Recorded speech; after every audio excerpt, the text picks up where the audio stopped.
राज्यामध्ये भीषण पाणी टंचाईचं संकट आणि याच टंचाईचा सामना करण्यासाठी पाणी जपून वापरावं असं आवाहन उपमुख्यमंत्री अजित पवारांनी केलं आहे। आपल्या मिश्किल शैलीत त्यांनी पाण्याचा वापर टाळावा असा सल्ला दिलेला आहे। तर लेकी बाळींना 1 किंवा 2 अपत्यांवर थांबायला सांगा, नाहीतर ब्रह्मदेव आला तरी भविष्यात पाणी पुरणार नाही असा खोचक सल्ला अजित पवारांनी दिला आहे। पूर्वीच्या काळात दादा कोंडकेच्या वेळेस दगडावर भागायचं सकाळी सकाळी, नंतर टरबाळ्यावर भागायला लागलं। आता बाथरूमला गेले तरी फ्लश केला की 10 लिटर पाणी जात आहे। खरं ते बोललं पाहिजे ना। कधी कधी लोक म्हणते आले यांनी काय काढलं, अरे खरे तेच सांगतो ना। त्यामुळं बाबांनो, आता पाण्याचा वापर आपल्याला जपून करावा लागेल।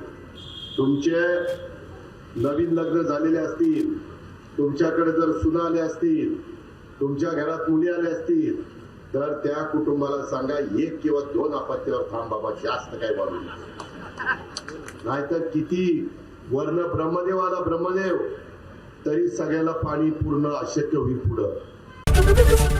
एबीपी माझा, उघडा डोळे बघा नीट।